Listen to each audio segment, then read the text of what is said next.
So today we are diving into a challenge that every furnace operator faces: the premature damage of the cooling staves. And we know that the life of our furnace is essentially the life of its staves. So without that, our life extension is at all not possible. And this presentation is a general presentation, and earlier we have had a presentation to bit deep dive, we can say, on a subject matter, but this is especially for our past 2 or 3 day interaction with the colleagues from educational institutions who has asked for, and for them it is sort of a general presentation. They can go through it. So over the next few minutes, we will look at why this critical component fail earlier than expected, and more importantly, the strategies we can use to ensure they reach full campaign potential. So, to understand why they fail, we first need to remind ourselves of the massive responsibility we place on these steps every day. So, the role of cooling steps is massive. Why do we use a cooler staves?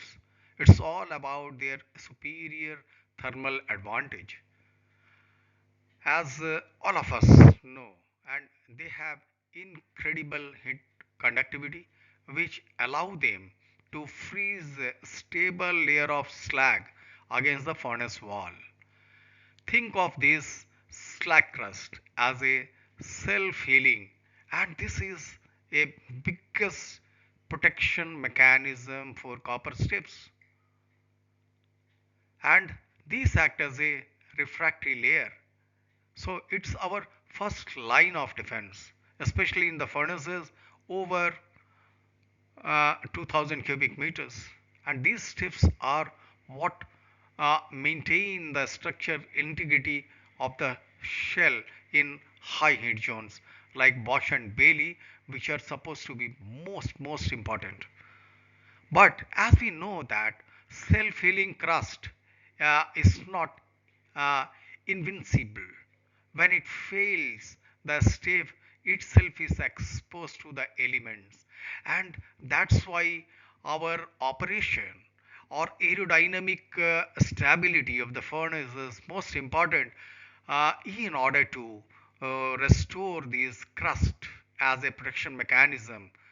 And if a operator's operation or aerodynamic stability is not there, many times these accretions, we can say this protection layer got peeling off the surface, and we have a lot of imbalance, especially these peeling elements are contaminated unprocessed iron ore and coke mixtures, that is and unprocessed slags, which help in increasing your direct reduction. At the same time, there will be a tremendous fluctuation of the thermal regime of the furnace.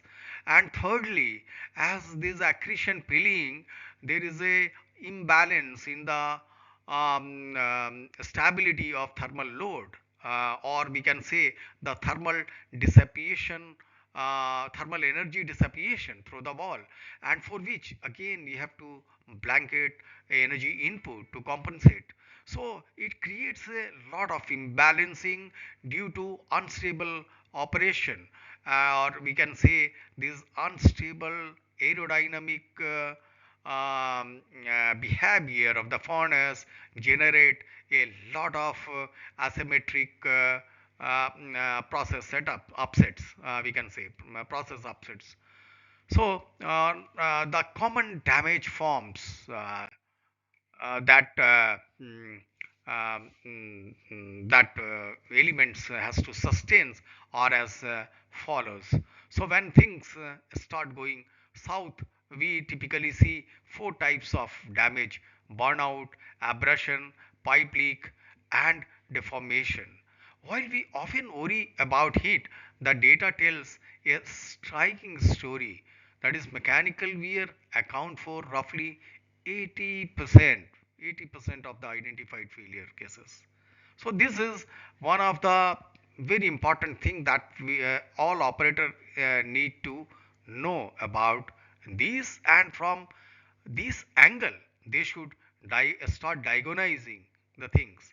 So whether it's a stab losing its shape, or gas upset, uh, a hole in the cooling pipes, and these physical stresses are primary killers of our cooling systems. So this brings us to the big questions. What exactly is pushing these steps to the breaking point? So primarily, what are the drivers of failures? So there are three main culprits here. The first is about operational stresses. If our wash angle is too steep, greater than 78, it promotes a aggressive airflow at the wall that that keep the refractory in a difficult, challenging situation. Second is the productivity. Pushing the furnace over 2.6 tons per cubic meter per day triggers head load spikes that accelerate wear. And finally, the refractory life itself is a bottleneck. Castable lining often lasts less than a year, and even silica carbide bricks can dislodge of the joints, deform under pressure. So now that we know these drivers, and now let's look at the crime scene, the three stage of how a stave actually dies, and which is also very important. So what are the damage mechanism stages? So we can say it's a three-step process. It starts with a refractory loss first of all, and edge airflow wears down the brick and the slack crust falls. And these we can come across many operational issue which also provoke such type of things, like running the furnaces at a lower stock level, and many times the under the pressure of a management, we not throttle the wind in order to take care of the blowing pattern unstable, so that it is easier to address to the management. But if a conveyor belt cut is there, if a our charging potential has come down, then obviously a stock level cannot be maintained on the same level. So operator are bound to reduce so that the stock level can be maintained. But if we are afraid of reducing the wind, then the stock level goes down, and now the trajectory of the material will be totally different than what we are feeling at 1 meter, then 3 meters. So, and this trajectory also have a tremendous tendency to hit the wall, and which also create a wear tear of silica carbide ribs or zirconia ribs refractories, so which kills our staves also.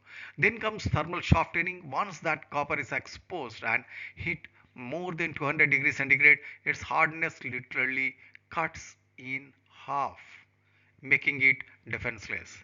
So this is one of the very important aspect that is to be looked into handling of the staves.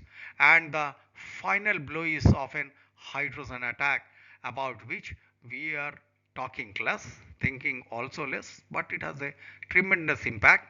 And in my earlier presentation, this hydrogen impact, hydrogen attack has been well explained. So we can go through those hydrogen attack slides.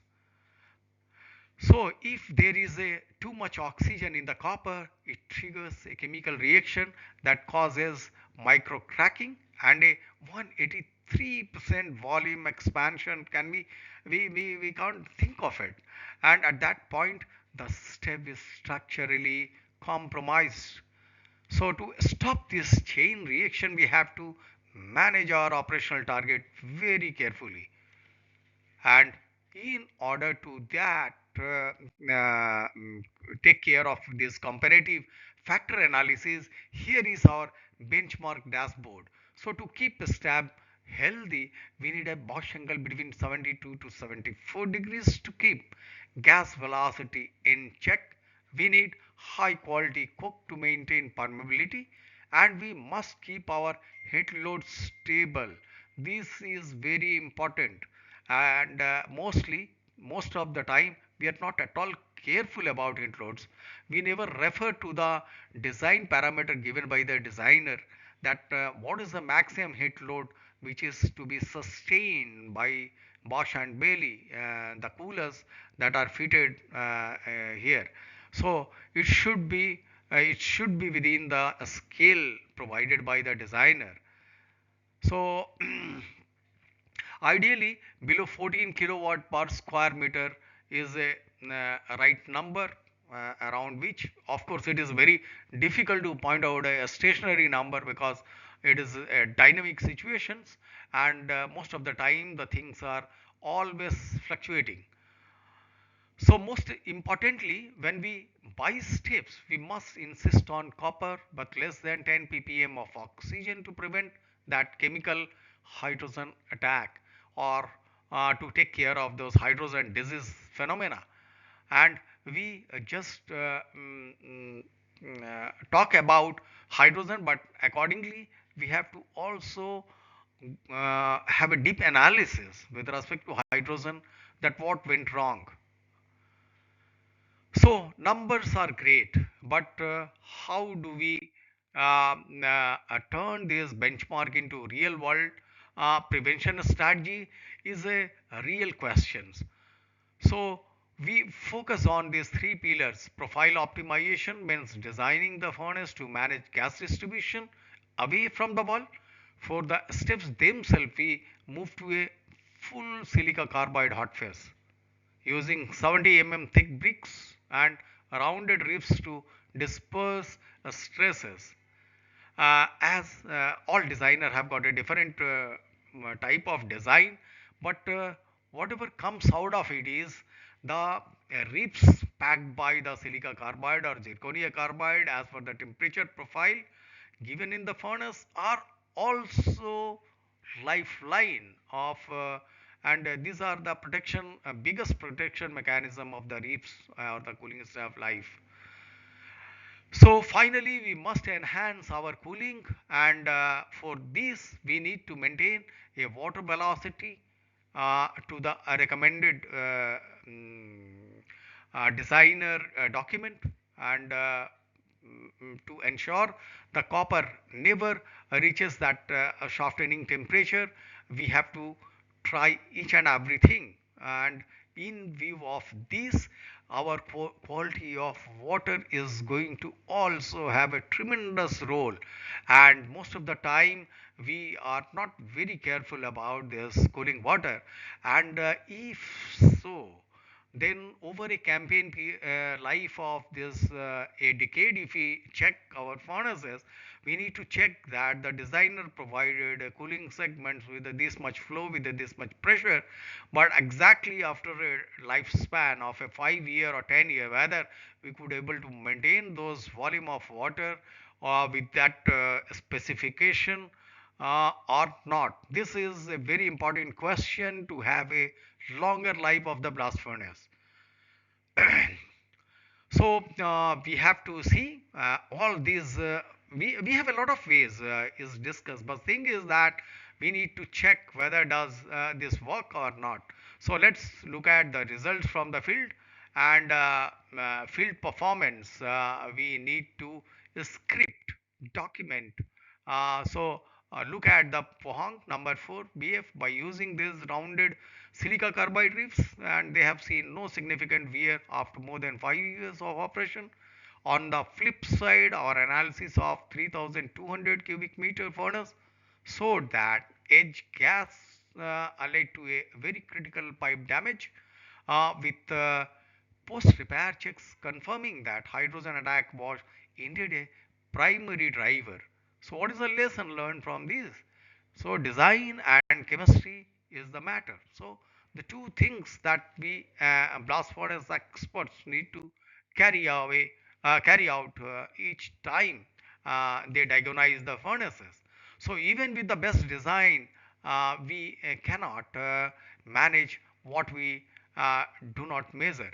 So the monitoring and maintenance are the key. So we are moving towards a predictive maintenance. We now use ultrasonic sensors to monitor stave thickness uh, in real time from the moment we blow in. And by using this heat flux model, we can see exactly where the slack crust is eroding or where air gaps are forming.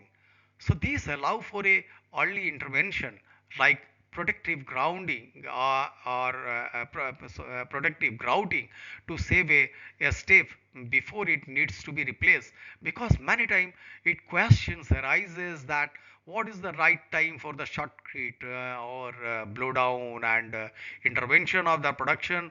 Throttling is required, investment is to be needed for gunning or shotcreting the stack. But all these things are to be see in conjunction of this outcome, diagnostic outcome. We just simply cannot come to a conclusion with respect to time, 6 months, 1 year. These are really vague. So a operator need to assess, monitor with this probing equipment what's exactly is happening in the stack, the lower bar area, tap pressure tappings, heat load patterns, and then collaborate with the other refractories partners which are think tank in that area, and then we comes to a conclusion that yes, things has deteriorated, heat load pattern has gone up, and frequent peelings are more pronounced now, thermal fluctuations are more, and time is gone very high, throughput is also increased. So in totality we have to take a stand that now yes, this is the right time to go for a repair short of job.